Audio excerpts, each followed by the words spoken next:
Hey there, thanks for tuning into Duckbricks. I'm Chris and welcome to LEGO Mini Reviews, the show where I review a ton of different LEGO vintage and new sets right here on the Duckbricks YouTube channel in a short form format.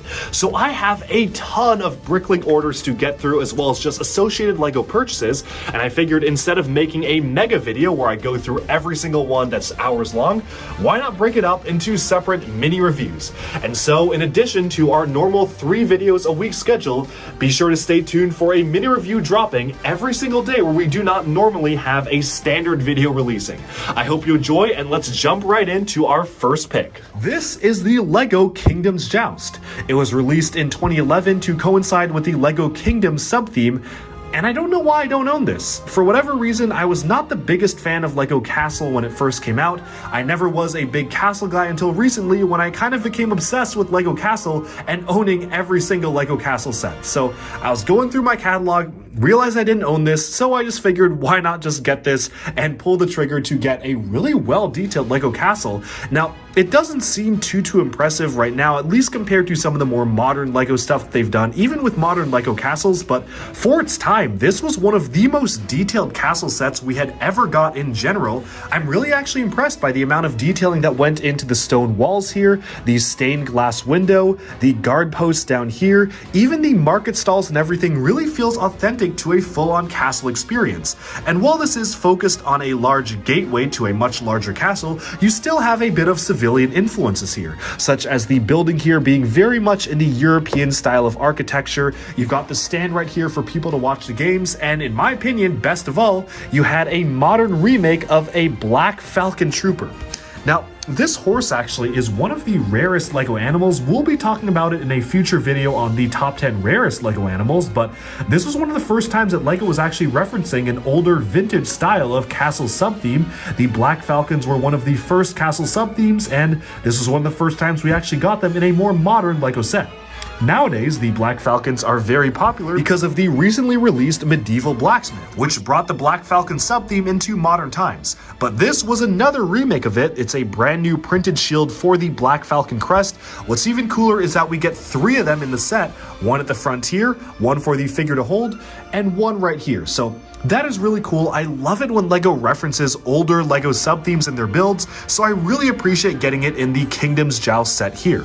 Now, setting aside the actual Joust element of things, using just the standard Kingdoms Knight, we can take a look at some of the buildings here. This right here is one of the building showcases for the King and Queen. You can see that this came with a fully detailed 2 minifigures here with some nice printing for the King's torso, as well as one of the larger Lion Knights or Kingdoms Knight shields here. Super simple build, but it is nice for what it is. Moving onwards, we have just 2 stalls for the Knights to get ready. Very simple builds here.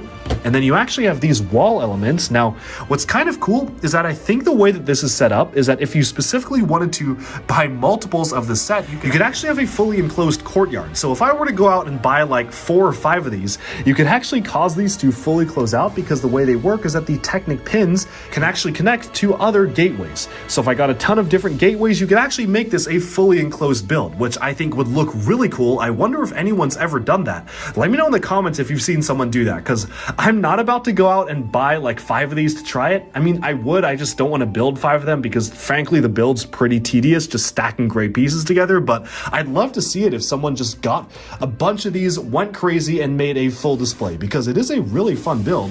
Rotating around, there's not a ton of interior detail, but there is a good amount, enough that there's enough to play around with. You can see the stained glass window here with a book on a pedestal, so you've got some nice medieval display there. Some of the carpeting down here to add some bits of texture. You also have a bit of a dressing area, presumably for the Queen up there, something like that.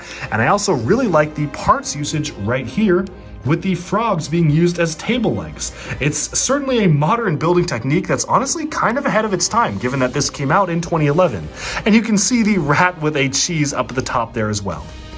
All in all, this is probably one of the best, or probably actually not even just probably, this is the best Kingdom set that they did.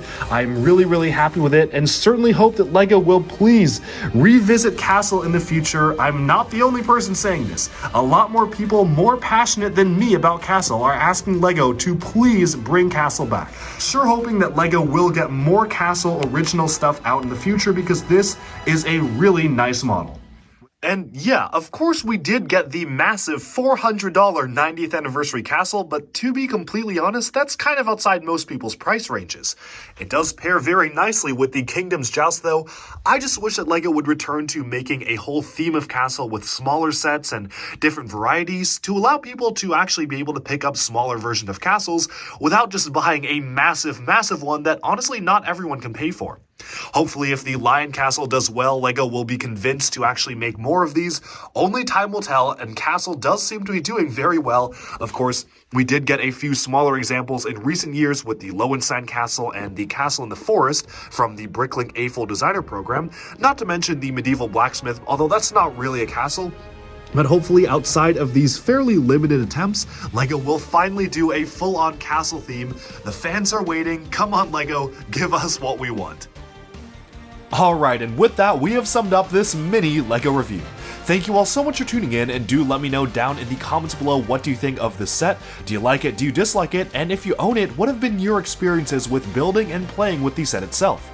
Also, let me know in the comments if you like this format of mini reviews. I'm trying to put them out on a fairly regular basis, so thank you so much for tuning in, and I'll talk to you again very soon. Like and subscribe for even more LEGO news, reviews, discussion, and analyses coming your way very soon.